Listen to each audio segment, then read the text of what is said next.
പ്രിയ കൂട്ടുകാരെ നമസ്കാരം. ഞാൻ കഴിഞ്ഞ ദിവസം ഒരു പുതിയ ടൂ വീലർ എടുത്ത്. ടൂ വീലർ എടുക്കാൻ കാര്യം ചോദിച്ചാൽ ഞാൻ ഉപയോഗിച്ചുകൊണ്ടിരിക്കുന്നത് ഒരു ഹീറോയുടെ പ്ലഷർ എന്ന് പറഞ്ഞൊരു വണ്ടിയാണ്. അത് ഞാൻ പുതിയ വണ്ടി എടുത്താണ്. അന്ന് 2014 എടുത്താണ്. അന്ന് വണ്ടിക്കാണ്ട് വിലയാണ്ട് 60,000 രൂപയാണ്ട് ഉള്ളായിരുന്നു അന്ന് വണ്ടിക്ക്. അന്ന് എടുത്ത് അത് ശരിക്കും പറഞ്ഞാൽ ഞാനത് ശരിക്കും ചാറൂറ്റി എന്ന് വേണേൽ പറയാം. കാരണം എന്റെ ഓട്ടങ്ങള്, അതുപോലെ എനിക്ക് കടയുണ്ടായിരുന്നപ്പോഴത്തേന് സാധനങ്ങൾ 2 ചാക്കും എല്ലാം കയറ്റി അതുപോലെ വണ്ടി ശരിക്കും യൂസ് ചെയ്തതാണ്. ഞാൻ സാധാരണ വാഹനങ്ങള് ടൂ വീലർ മാത്രമേ പുതിയ എടുത്തുള്ളൂ. കാറൊക്കെ എടുത്തത് സെക്കൻഡാണ് എടുക്കുന്നത്. കാരണം എനിക്ക് ഒരു ഇയോൺ ഉണ്ടായിരുന്നു, അത് ഞാൻ സെക്കൻഡ് എടുത്താണ്. 10,000 കിലോമീറ്ററിലാണ് ഞാൻ വണ്ടി എടുക്കുന്നത്.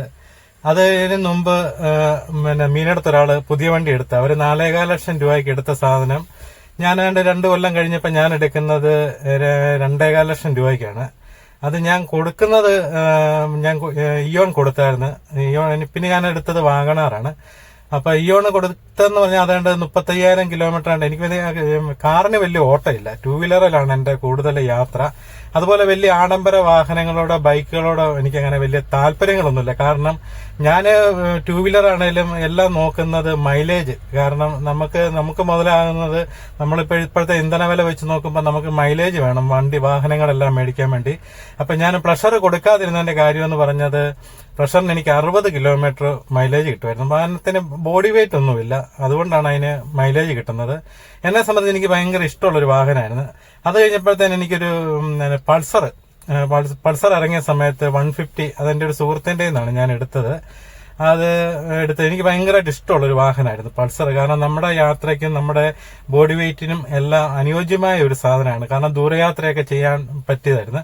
അത് കഴിഞ്ഞിട്ട് പിന്നെ ഞാൻ ഈ സാധനങ്ങളൊക്കെ വീഡിയോ എടുക്കാനുള്ള സാധനങ്ങളൊക്കെ പോയിക്കുമ്പോൾ പൾസറുമായിട്ട് പോക്ക് വലിയ പാടായിരുന്നു.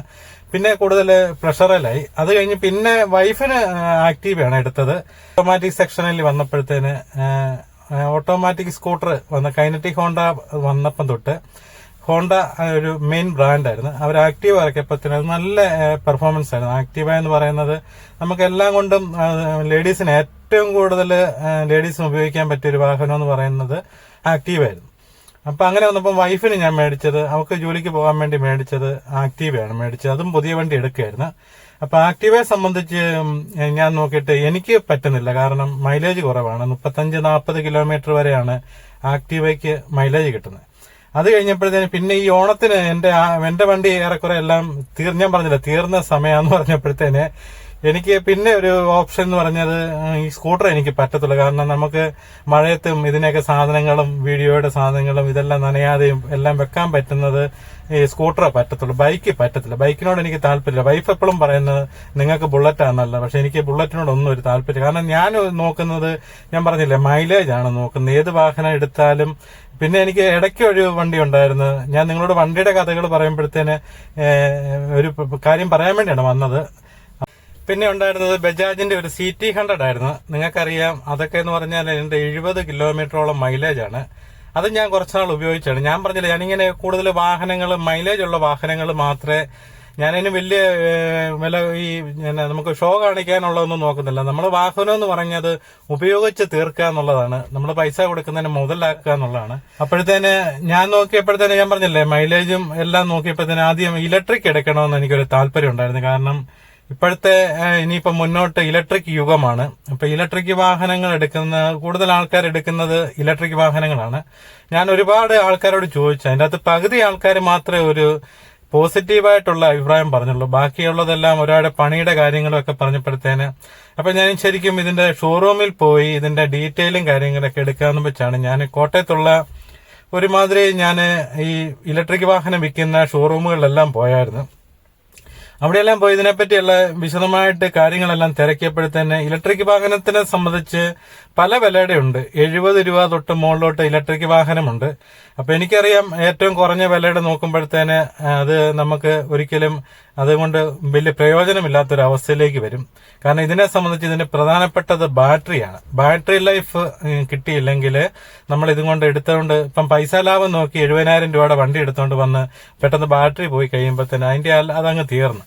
അപ്പം ഞാൻ നോക്കിയപ്പോഴത്തേന് നല്ല ബാറ്ററി ലൈഫ് ഉള്ള വണ്ടി ഇങ്ങനെ നോക്കി അവസാനം ഞാൻ ചെന്നെത്തിയത് പിന്നെ ഒരുപാട് ഈ സോഷ്യൽ മീഡിയയിലൊക്കെ നിങ്ങൾക്ക് കാണാം ഒരുപാട് വാഹനങ്ങൾ, ഇലക്ട്രിക് വാഹനങ്ങൾ തീ പിടിക്കുന്നു, പൊട്ടിത്തെറിക്കുന്നു. ഇങ്ങനെയൊക്കെ വന്നപ്പോഴത്തേന് വൈഫ് എന്നോട് പറഞ്ഞ് അവക്ക് വേണ്ട, ഇലക്ട്രിക് വാഹനം വേണ്ട, പെട്രോൾ മതി എന്ന് പറഞ്ഞു.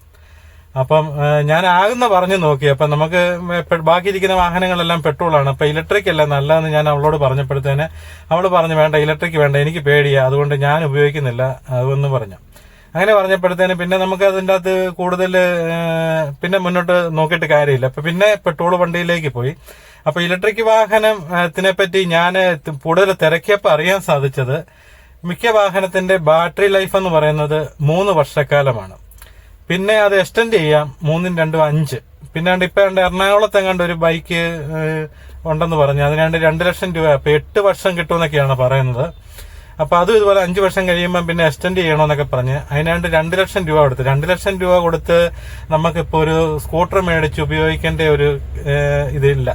അപ്പം പിന്നെ അതുപോലെ വലിയ സ്പോർട്സ് ബൈക്കൊക്കെ ഉപയോഗിക്കുന്ന പിള്ളേരെ സംബന്ധിച്ച് അവർക്ക് സംബന്ധിച്ച് കുഴപ്പമില്ല. പക്ഷെ എന്നെ സംബന്ധിച്ച് എനിക്ക് ചെറിയ ഓട്ടങ്ങളും കാര്യങ്ങളൊക്കെ ഉള്ളു.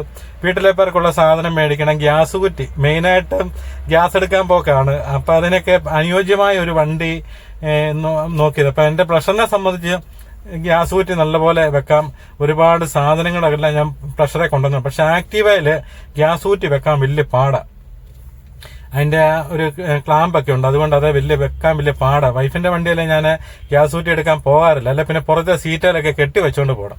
അപ്പൊ അതെല്ലാം ഒരു വലിയ ബുദ്ധിമുട്ടായിട്ട് വന്ന് അങ്ങനെ വന്നപ്പോഴത്തേന് ഇലക്ട്രിക് വാഹനത്തിന്റെ നോക്കിയപ്പോഴത്തേന് ഇതാണ് പ്രശ്നം. ഇപ്പൊ ബാറ്ററി മാറണമെന്നുണ്ടെങ്കിൽ ഞാൻ ചോദിച്ചപ്പോഴത്തേന് 3 വർഷം കഴിയുമ്പോൾ 60,000 രൂപ മുടക്കണം ബാറ്ററിക്ക് വേണ്ടി മാത്രം. അപ്പം 60-70 രൂപ എടുത്തോളം ഇതിന്റെ സർവീസിങ് എല്ലാം കൂടെ ഒരു ഇതിന് വരും. അപ്പൊ ഞാൻ നോക്കിയിട്ട് അതിന്റെ അകത്ത് വലിയ നമ്മുടെ ഈ പെട്രോൾ അടിക്കണ്ടെന്നുള്ള ഒരു ലാഭത്തിലാണ് എല്ലാവരും ഇലക്ട്രിക് വാഹനത്തെ പറ്റിയൊക്കെ കൂടുതൽ ചിന്തിക്കുന്നത്. അപ്പൊ ഞാൻ നോക്കുമ്പോൾ ഈ ഒന്നിച്ചിത്രയും പൈസ മുടക്കി നമ്മളൊരു ഇലക്ട്രിക് വാഹനം എടുക്കുന്നതിനോട് എനിക്ക് അതിന്റെ അകത്തൊരു താല്പര്യം തോന്നിയില്ല. കാരണം പുതിയ വണ്ടി എടുത്ത് നമ്മൾ കുറച്ച് നാൾ ഉപയോഗിക്കും, 3 വർഷമൊക്കെ ഉപയോഗിച്ച് കഴിയുമ്പോൾ പെട്ടെന്ന് ഒരേ അടിക്ക് 60,000 രൂപ 70,000 രൂപ മുടക്കി ബാറ്ററി മേടിക്കാന്ന് പറഞ്ഞാൽ ആ പൈസ കൊടുക്കുകയാണെന്നുണ്ടെങ്കിൽ നമുക്കൊരു സെക്കൻഡ് വണ്ടി ഏതെങ്കിലും നല്ല വണ്ടികൾ നമുക്ക് പെട്രോൾ വണ്ടി മേടിക്കാൻ പറ്റും. പിന്നെ ഞാൻ തിരക്കിയപ്പോഴത്തേന് ഇലക്ട്രിക് വണ്ടികൾ ഷോറൂമിലൊന്നും എക്സ്ചേഞ്ചിൽ ആരും എടുക്കുന്നില്ല. കാരണം ഇതിനൊക്കെ ഒരുപാട് കംപ്ലൈന്റ് ഉള്ളതുകൊണ്ട് അവർക്ക് തന്നെ അറിയാം, അവരൊന്നും എക്സ്ചേഞ്ച് എടുക്കുന്നില്ല. റീസെയിൽ വാല്യൂ, നമ്മളൊരു വണ്ടി കൊടുക്കുമ്പോഴും എല്ലാരും പറയും നമ്മൾ വണ്ടി എടുക്കുന്നത് കൊടുക്കാനല്ലല്ലോ എന്ന് പറയും, നമുക്ക് ഉപയോഗിച്ച് തീർക്കാം. ശരിയാണ്. ഇപ്പം ഈ ബജാജിന്റെ വണ്ടി ഞാൻ പോയി നോക്കിയപ്പോഴത്തേന് 1.5 ലക്ഷം രൂപ ആ വണ്ടിക്ക് 1.40 ബജാജിന്റെ ചേതക്കിനെ സംബന്ധിച്ച് അങ്ങനെ കംപ്ലൈന്റ് ഒന്നും ഇതുവരെ പിന്നെ പൊട്ടിത്തെറിക്കുകയോ അങ്ങനെ ഒരു കംപ്ലൈന്റ് ഒന്നും വന്നിട്ടില്ല. അപ്പൊ അതും ഇതാണ് 3 വർഷത്തേനാണ് ബാറ്ററി വരുന്നത്. അപ്പൊ ഈ 60,000 രൂപ ഒന്നിച്ച് മുടക്കണമെന്ന് പറഞ്ഞപ്പോഴത്തേന് ഞാനത് വേണ്ടത്. റീസെയിൽ വാല്യൂവിനെ പറ്റി പറഞ്ഞല്ലോ, നമ്മളിപ്പം പെട്രോൾ വണ്ടി എപ്പം കൊടുത്താലും വലിയ ലാഭം ഇല്ലെന്ന് പറഞ്ഞാലും അത്യാവശ്യം നമുക്ക് വേണ്ട പൈസ കിട്ടും. കാരണം എന്റെ വണ്ടി ആക്റ്റീവ് എന്നാണ്, ഞാൻ മാറിയെടുക്കാമല്ലോ എന്ന് കണക്കൂട്ടി നോക്കിയപ്പോൾ 2017 വണ്ടിയാണ്. അപ്പൊ അതിന് 25 രൂപ 30 രൂപ വരെയൊക്കെ അവർ എക്സ്ചേഞ്ചിൽ വില തരാമെന്ന് പറഞ്ഞിട്ടുണ്ട്. അപ്പൊ എനിക്കറിയാം വെളിയിൽ കൊടുത്ത ഒരു 35 രൂപ 40 രൂപ ആണെങ്കിലും ആ വണ്ടിക്ക് കിട്ടും. നമ്മുടെ സിംഗിൾ ഓണർ വണ്ടിയാണ്, അപ്പം അത് കിട്ടുമെന്നറിയാം. അപ്പൊ അത് അവര് എന്നാണെങ്കിലും എടുക്കുമ്പോൾ ലാഭം നോക്കി മാത്രമല്ല അവര് എക്സ്ചേഞ്ച് എടുക്കത്തുള്ളൂ. അത് അവരല്ല എടുക്കുന്നത്, കച്ചവടക്കാരാണ് എടുക്കുന്നത്. അപ്പൊ അങ്ങനെ വരുമ്പോഴത്തേന് ആ സ്ഥാനത്ത് നമ്മുടെ ഇലക്ട്രിക് വാഹനങ്ങൾ നമ്മൾ വിൽക്കാൻ വേണ്ടി ഒരു 2-3 കൊല്ലം കഴിയുമ്പോൾ അല്ലെ 2 വർഷം 3 വർഷം കഴിഞ്ഞിട്ട് എന്റെ ഇപ്പം വണ്ടി എന്ന് പറയുന്നത് 8 വർഷത്തോളമായി ആക്റ്റീവ. ആ സ്ഥാനത്ത് 8 വർഷം പഴക്കമുള്ള ഇലക്ട്രിക് വാഹനമായിട്ട് ചെന്ന് കഴിഞ്ഞാൽ ഒരു ഷോറൂമുകാരന് വിലയും തരത്തില്ല, ആക്രി വില മാത്രമേ പറയത്തുള്ളൂ. അതെല്ലാം കണക്ക് കൂട്ടിയപ്പോഴത്തേന് ഞാൻ നോക്കിയപ്പോഴത്തേന് എന്നാ വീണ്ടും പെട്രോൾ വണ്ടി എടുക്കണമെന്ന് തോന്നി. അപ്പം പെട്രോൾ വണ്ടി എടുക്കാൻ വേണ്ടി ആക്റ്റീവ നിലവിലുള്ളപ്പോൾ ആക്റ്റീവയുടെ മൈലേജും കാര്യങ്ങളൊക്കെ ഞാൻ നിങ്ങളോട് പറഞ്ഞല്ലേ. പിന്നെ അടുത്ത ആ മോഡലിൽ ചാലം പവറുള്ള വണ്ടി നോക്കിയപ്പോഴത്തേനാണ് സുസുക്കിയുടെ ആക്സസ് 125 ആ വണ്ടിയെ പറ്റി. അത് നേരത്തെ 125 കാറ്റഗറിയിൽ ആക്സസ് ആണ് കൂടുതൽ ആ സമയത്ത് ഇറങ്ങിയത്. അപ്പം അത് കഴിഞ്ഞിട്ട് ഇപ്പൊ ആക്റ്റീവ എല്ലാം 125 ആണ്. അപ്പൊ ആക്റ്റീവയോട് എനിക്ക് പിന്നെ ഒരു താല്പര്യം തോന്നിയില്ല. കാരണം നമുക്ക് ഞാൻ പറഞ്ഞില്ലേ ഗ്യാസ് കുറ്റിയോ കാര്യങ്ങളോ ഒന്നും വെക്കാനൊന്നും പറ്റത്തില്ല. ഇങ്ങനെ വന്നപ്പോഴത്തേന് എന്നാ സുസുക്കിയുടെ ഇത് തന്നെ പോയി നോക്കാന്ന് വെച്ച് ഞങ്ങൾ അങ്ങനെ വടബാദൂർ KK റോഡിലുള്ള G2 സുസുക്കിയുടെ ഷോറൂം. അപ്പം ഒതളത്തുമൂട്ട് ബിൽഡിങ്ങിന്റെ അകത്ത് G2 സുസുക്കി ഷോറൂമിലാണ് ഞങ്ങൾ ചെന്നത്. അപ്പം ഞങ്ങൾ ചെന്ന് വണ്ടിയെല്ലാം കണ്ടപ്പോൾ ഓണത്തിനോടനുബന്ധിച്ച് കുറച്ച് ഓഫറൊക്കെ ഉണ്ട്. അപ്പൊ നമുക്കിനി ഷോറൂമിലെ കാഴ്ചകളൊന്ന് കാണാം. അപ്പൊ അതുപോലെ തന്നെ വേറെ ഒരു പ്രശ്നം കൂടെ ഇതിന്റെ അകത്തുണ്ട്, അതും വിട്ടുപോയി. നമ്മുടെ ഈ ഇലക്ട്രിക് വാഹനങ്ങൾ വൈകിട്ട് നമ്മൾ കുത്തിയിടണം. രാവിലെ ഫുൾ ചാർജ് ആകുമ്പോഴത്തേന് നമുക്ക് രാവിലെ ഉപയോഗിക്കാം. വൈകിട്ട് കറണ്ട് ഇല്ലെങ്കിൽ നമ്മൾ പെട്ടുപോകും.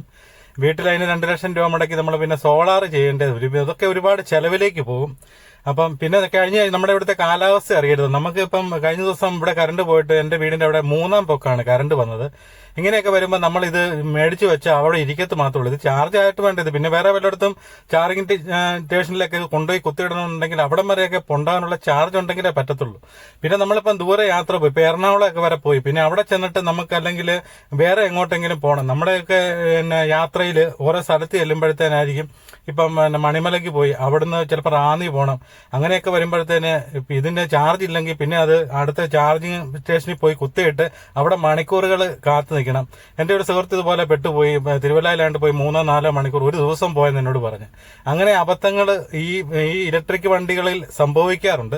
അതുപോലെ ഇലക്ട്രിക് കാറുകളിലും സംഭവിച്ചിട്ടുണ്ട്.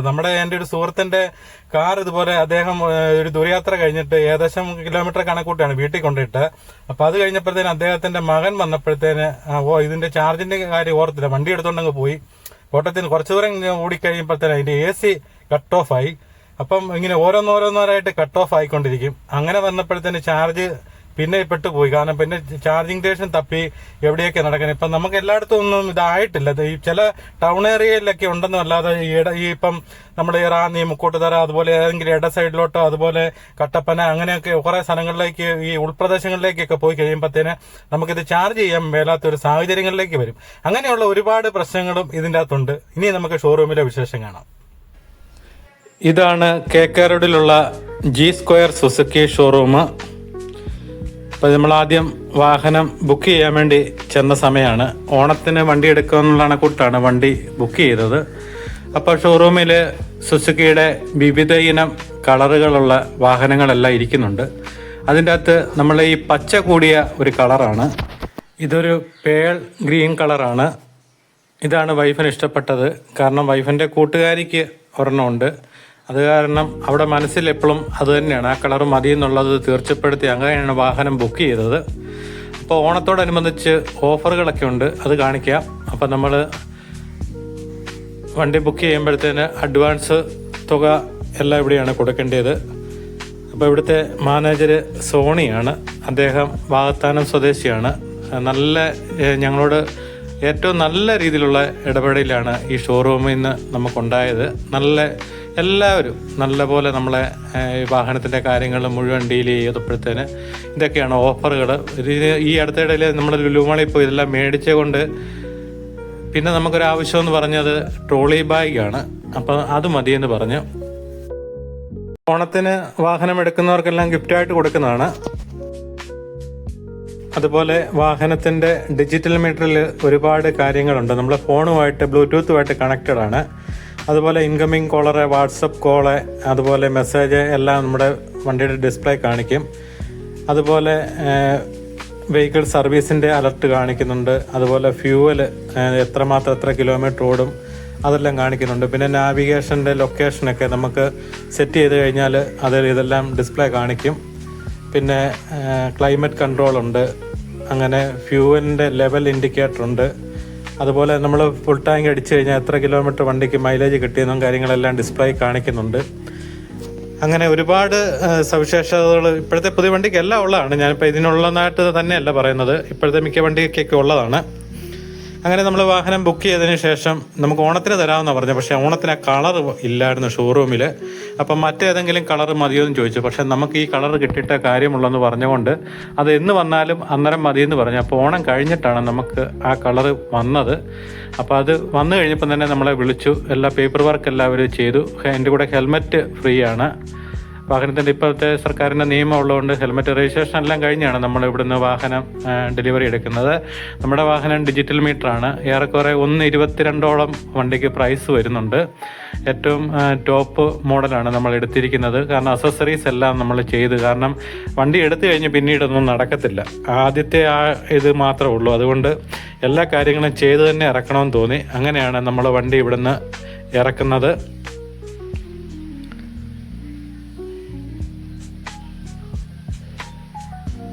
പിന്നെ വണ്ടിയായിട്ടുള്ള ഒരുപാട് ഫോൺ കണക്ട് ചെയ്യാനും സുസുക്കിയുടെ ആപ്പും ഒക്കെ ആയിട്ട് കണക്ട് ചെയ്യാൻ വേണ്ടി അത് മാനേജർ സോണി പറഞ്ഞു തന്നു. അതെല്ലാം ചെയ്തതിന് ശേഷമാണ് ഞാൻ അവിടുന്ന് വാഹനവുമായിട്ട് പോകുന്നത്. അപ്പം നമുക്ക് പിന്നെ സ്പീഡ് കൺട്രോളുണ്ട്. അത് സെറ്റ് ചെയ്ത് കഴിഞ്ഞാൽ 50 ഒക്കെ ആകുമ്പോഴത്തേന് 50 സെറ്റ് ചെയ്താൽ പിന്നെ വാണിംഗ് കാണിക്കും.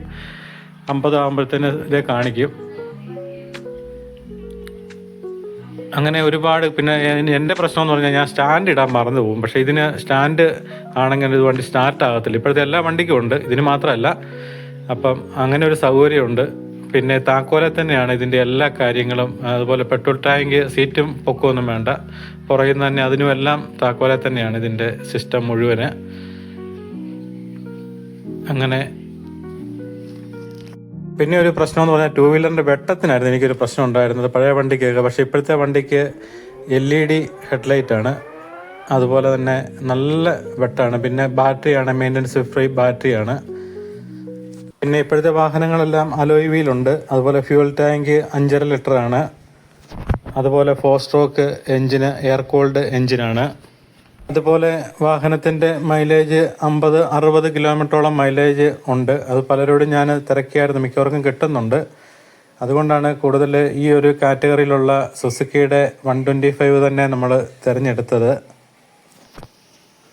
അതുപോലെ നമുക്ക് ഹെൽമെറ്റ് ഒക്കെ വെക്കാൻ, കാരണം നമ്മൾ കൂടുതൽ 2 വീലർ യാത്രക്കാരുടെ ഏറ്റവും വലിയ പ്രശ്നമാണ് ഹെൽമെറ്റ് സൂക്ഷിക്കുക എന്നുള്ളത്. പുതിയ ഹെൽമെറ്റൊക്കെ ആണെന്നുണ്ടെങ്കിൽ മിക്കയിടത്തു നിന്ന് എൻ്റെ 2 പ്രാവശ്യം എൻ്റെ ഹെൽമെറ്റ് മോഷണം പോയതാണ്. പിന്നെ ഞാൻ പഴയതേ ഉപയോഗിക്കത്തുള്ളൂ. ഇതൊക്കെ ആകുമ്പോൾ പുതിയതാകുമ്പോൾ നമുക്ക് സീറ്റിനടിയിൽ ഭദ്രമായിട്ട് വെക്കുകയും ചെയ്യാം. അതുപോലെ പമ്പിൽ ചെല്ലുമ്പോൾ ഒരു പ്രധാനപ്പെട്ട പ്രശ്നമായിരുന്നു. നമ്മൾ ഇറങ്ങിയിട്ട്, ഇപ്പോൾ എൻ്റെ ആക്റ്റീവൊക്കെ ആണെങ്കിലും ഇറങ്ങിയിട്ട് നമ്മൾ തുറന്നു കൊടുത്ത് സീറ്റെല്ലാം എല്ലാവരും ഇറങ്ങണം വാഹനത്തിലുള്ള. ഇതൊന്നും ഇപ്പോഴത്തെ വണ്ടിക്കൊന്നും അങ്ങനത്തെ സംവിധാനം ഇല്ല. അതുകൊണ്ട് നമുക്ക് താക്കോലെ തന്നെ തിരിച്ചു കഴിയുമ്പോഴത്തേന് പെട്രോൾ അടിക്കാനുള്ള സംവിധാനങ്ങളെല്ലാം ഉണ്ട്. പിന്നെ ലേഡീസിനെ സംബന്ധിച്ച് ഉപകാരമുള്ള ഒരു കാര്യമെന്ന് പറയുന്നത് മൊബൈൽ ഫോൺ. ഇതിൽ തന്നെ ചാർജറുണ്ട്. അതുപോലെ വണ്ടിയുടെ ഫ്രണ്ടിൽ തന്നെ മൊബൈൽ ഫോൺ ചാർജ് ചെയ്തിട്ട് സൂക്ഷിക്കാനുള്ള ഇതുണ്ട്, വെള്ളം വെച്ചിരിക്കുന്നിടത്ത്. ഇതാണ് ചാർജിങ് പോർട്ട്. കൂടാതെ വെള്ളം അവിടെ ഫോൺ വെക്കാം, വെള്ളം എടുക്കുന്നിടത്ത് ഫോൺ വെക്കാം. ബെല്ലടിച്ചാൽ, മറ്റേത് സീറ്റിനടിയിലൊക്കെ വെച്ചാണ് പെൺകുട്ടികൾ പോകുന്നത്. ആൺകുട്ടികൾ പോക്കറ്റ് ഇടുന്നതുകൊണ്ട് ബെല്ലടിച്ചാൽ അറിയാം. സീറ്റിനടിയിലൊക്കെ വെച്ച് കഴിഞ്ഞാൽ അറിയാൻ പറ്റുന്നില്ല. പിന്നെ ഡിസ്പ്ലേ കാണിക്കും കേട്ടോ, കോള് വന്നാലും എല്ലാം ഡിസ്പ്ലേ കാണിക്കും. അങ്ങനെയുള്ള സൗകര്യങ്ങളൊക്കെ ഉണ്ട്. പിന്നെ ഓവർ സ്പീഡ് എന്നൊക്കെ ഞാൻ പറഞ്ഞില്ലായിരുന്നു, അതിൻ്റെയൊക്കെ വരുമ്പോഴത്തേന് സ്പീഡെന്നും പറഞ്ഞ്. പിന്നെ ബ്രേക്ക് നല്ല സിസ്റ്റമാണ്, ഡിസ്ക് ബ്രേക്കാണ് ഫ്രണ്ട്. ഇപ്പോഴത്തെ വണ്ടിക്കെല്ലാം ഉണ്ട്. അപ്പം നിങ്ങളുടെ വിലയേറിയ അഭിപ്രായങ്ങളൊന്ന് പറയുക. കാരണം ഇലക്ട്രിക് വാഹനവുമായിട്ട് ബന്ധപ്പെട്ട പ്രശ്നങ്ങളുണ്ടെങ്കിൽ അത് പറയുക. പെട്രോൾ വാഹനം എടുത്തതിനെ പറ്റി ഇത് എൻ്റെ അഭിപ്രായമാണ്. എനിക്ക് ഏറ്റവും അനുയോജ്യമെന്ന് തോന്നിയതാണ് ഞാൻ ചെയ്തത്. ഇലക്ട്രിക് വാഹനമായിട്ടുള്ള പ്രശ്നങ്ങൾ എനിക്ക് ബുദ്ധിമുട്ടെന്ന് തോന്നിയതുകൊണ്ടാണ് ഞാൻ ഇലക്ട്രിക് വാഹനം വേണ്ടെന്ന് വെച്ചത്. നിങ്ങൾക്ക് താല്പര്യമുള്ളവരെടുക്കുക.